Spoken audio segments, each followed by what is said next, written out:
तो guys CDP हम पढ़ा रहे हैं। 10 क्वेश्चन हम कराएंगे जो कि प्रीवियस ईयर के हैं। तो पहला क्वेश्चन है, निम्नलिखित में कौन सा थाइनाइक द्वारा दिया गया अधिगम का मुख्य नियम नहीं है। तो इसमें पहला ऑप्शन है अभ्यास का नियम, तत्परता का नियम, प्रभाव का नियम, अभिवृत्ति का नियम। तो थाइनाइक ने जो नियम दिया था वह 3 नियम दिए थे, लेकिन इसमें जो अभिवृत्ति का नियम है वो नियम उन्होंने नहीं दिया था। तो थाइनाइक द्वारा कौन कौन से नियम दिए गए थे ये मैं आपको भी बता दे रहा हूँ।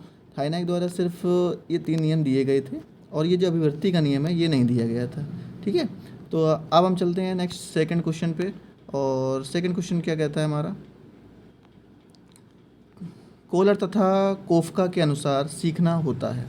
ठीक है, तो ये बहुत ही इजी क्वेश्चन है। कोहलर, कोफका तथा बर्दीमर एक थे, उनके अनुसार ये होता है कि जो सूझ द्वारा है ना, सूझ मतलब कि इनसाइट जो हम लोगों की समझ होती है उसके द्वारा सीखा जाता है। ठीक है, तो इसका जो थर्ड वाला ऑप्शन है ये वाला बिल्कुल करेक्ट होगा। अब हम चलते हैं थर्ड क्वेश्चन पे। अब इसमें ये पूरी थ्योरी है, मैं आपको पूरी थ्योरी समझाता रहूँगा तो बहुत, अब ये थर्ड वाला क्वेश्चन हम छोड़ देंगे, थोड़ा बड़ा है। अब आते हैं ये वाला जो मतलब कि इंपॉर्टेंट है वो हम आपको पढ़ाएंगे। सूक्ष्म शिक्षण का अंतिम सोपान। सूक्ष्म शिक्षण यानी कि आप समझते हैं the last step of micro teaching. Micro teaching सबको आती होगी, अगर आपने बीएड कर रखी है तो उसमें ज़रूर सिखाई जाती है, और अगर आपने ये कर रखी है बीटीसी या डीएलएड तो इसमें भी आपको अच्छे से सिखाई जाती है। ठीक है, तो इसका ऑप्शन जो रहेगा वो पुनः प्रतिपुष्टि रहेगा। पुनः प्रतिपुष्टि, कमेंट करके बता दिया करो लाइव में। पुनः प्रतिपुष्टि रहेगा।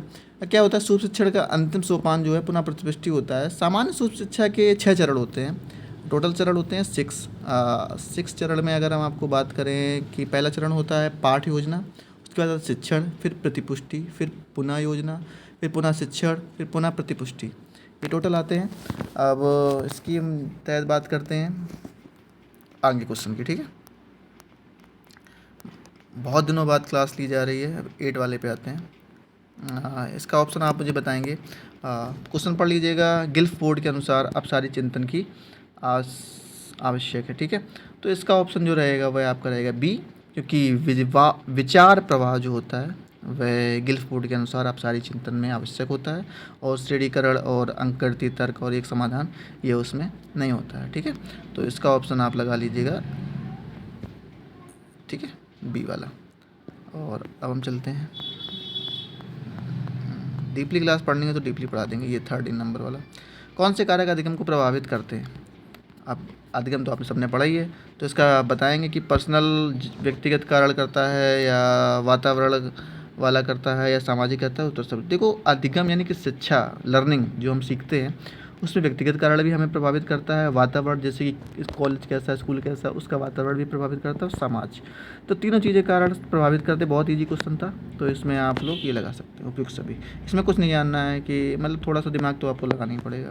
इसके बाद आते हैं ये, बहुबुद्धि सिद्धांत किसने दिया है। पियाजे, ब्रूनर, मार्डनर और वाइगोत्स्की। तो बताइएगा। मेरे साथ ये गार्डनर ने दिया था बहुब्याजे सिद्धांत, तो आप गार्डनर पे टिक लगा सकते हैं। तो अभी इसमें 5 क्वेश्चन आपके हो गए। अब आपको बता दें क्यों दिया था।